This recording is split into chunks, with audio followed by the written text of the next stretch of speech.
What is up, everybody? This is Box Office Ricky, and today we are talking about one of the most anticipated films of the year. I'm talking about Project Hail Mary, starring Ryan Gosling. And let me tell you, this movie did not disappoint.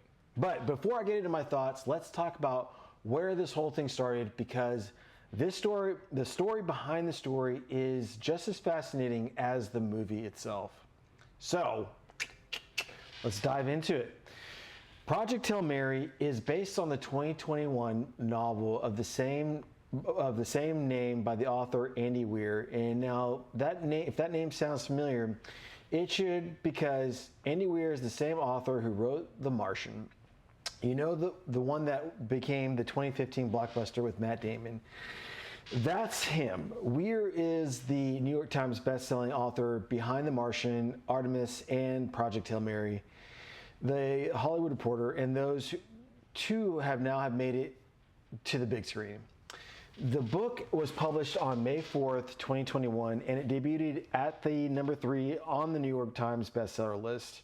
NBC News, it won the 2022 Audio Award for Audiobook of the Year and was nominated by the Hugo Award for Best Novel. Bill Gates and Barack Obama both added it to their 2021 book recommendations. So yeah, this is a big deal. This wasn't some under the radar novel. This was a cultural phenomenon waiting to happen. Now, let's talk about how the movie came together. And how it came together is really interesting. So Ryan Gosling signed on to star and produce this project back in March of 2020, even before the book was even published. NBC News, the film rights were sold for $3 million shortly after the directors Phil Lord and Christopher Miller, the duo behind Spider-Man and Into the Spider-Verse, came aboard, and Drew Goddard, who previously adapted The Martian into a screenplay, was also brought on to write the script, making this the second Andy Weir adaptation that they've done together. Talk about a team that knows what they're doing. Production began in early 2024 in the United Kingdom, and Amazon MGM Studios, which had acquired MGM, brought it to theaters on March 20th, 2026. Now, before I dive into my thoughts of this movie, let's just kind of quickly dive into the numbers, because this weekend, Project Hail Mary made history. Ryan Gosling's sci-fi epic collected a stellar $80.5 million in its opening weekend, delivering the biggest debut of the year, and Amazon MGM's, and it's a mouthful, Amazon MGM's best opening ever, shattering their previous record set by Creed 3. This makes it the second highest opening weekend for an original non-franchise film for an entire decade, sitting just behind Oppenheimer. And internationally, the film earned $60.4 million from 82 markets, opening at number 1 in 60 of them, including the UK, France, Germany, Japan, Mexico, and Brazil, for a total global launch, get this, of $141 million. Audiences were flocking to premium large format screens with IMAX, Dolby, and other PLF formats, representing roughly 55% of ticket sales. People wanted the full experience, and I totally understand why. Now, let's talk about the movie itself. Overall, I love this movie. Let me take a sip of my beer real quick. Ryan Gosling is absolutely phenomenal in this movie, okay? This is a one-man show in the truest sense of the word.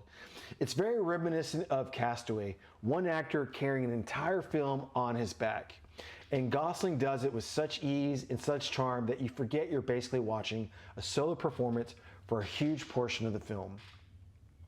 The film centers on a science teacher named Ryland Grace, who wakes up on a spaceship light years from home with no recollection of who he is or how he got there. And as his memory returns, he uncovers his mission: solve the riddle of a mysterious substance causing the sun to die out and save Earth from extinction. But an unexpected friendship means he may not have to do it alone. Yahoo! And that friendship, the one between Gosling's character Rylan and an alien named Rocky, is the heartbeat of this entire film. It's almost as if Elliot from E.T. grew up and got a second chance at that once-in-a-lifetime relationship with his alien friend. That's the energy. That's the magic. Now, Rocky was built and designed by the legendary Neil Scanlon and his Creature Shop, and performed by puppeteering legend James Ortiz and his team, who were on the set with Ryan in every single scene. Honestly, I didn't realize that. I thought this was pure CG magic, but I didn't realize that it was actually a creature that was being manipulated behind the scenes. I thought it was incredibly creative, something I had never seen before. Not your typical alien design, just very inventive, very original, and just makes the whole movie magical. And one thing I really love is how the movie blends the past and present. The structure of the storytelling, weaving in and out of Rylan's memories as he pieces together who he is really cool and keeps you hooked. It's one of the more creative narrative choices I've seen in a big Hollywood movie in a while. Now, my only criticism, and it's a small one, is to keep this in mind. The movie runs about 2.5 hours long, and truthfully, those last 15 or 20 minutes, I was ready for it to be over. I felt like that we had been on such a high for such a long time, and that I was ready for the plane to land, ready to land the ship, so to speak. But here's the thing: the movie was hitting at such high marks throughout that. Even this tiny flaw really didn't bother me at all. It's just a minor note on what it otherwise is an outstanding film. Now, I haven't read the book, but I will tell you, watching this film, I felt like it lives in the same world as The Martian, the same spirit of science solving the impossible, the same humor, the same art. My recommendation, go back and watch Matt Damon's The Martian and then watch Project Hail Mary back to back. You will feel like you are in the same cinematic universe, and it is a great double feature. It also made me realize how long it's been since we've had a really, truly great space movie. The last one I can remember that really grabbed me was The Martian, and going back further, Apollo 13, Interstellar. The best space films are sharing something in common. They show the brain power of human beings under impossible pressure, the creativity, the problem solving, the sheer ingenuity of using math and logic to survive the unsurvivable. Project Hail Mary absolutely belongs in this conversation. So here's my close. As I always say, wrapping up, in a world full of a lot of chaos, anxiety, and tension, and anger, I think the best thing we can do as we do with ourselves is, I would say, start being kind to ourselves, and most importantly, be kind to your neighbor. That is where the real change begins. I once heard a man say, if you really want to change yourself, be kind to yourself, be kind to your neighbor, and from there, that love radiates. So Project Hail Mary gets a big thumbs up from me, and go see it in the biggest screen you can. And I thought it was awesome. It's a great box office experience. I'm looking forward to so many great movies this year in 2026.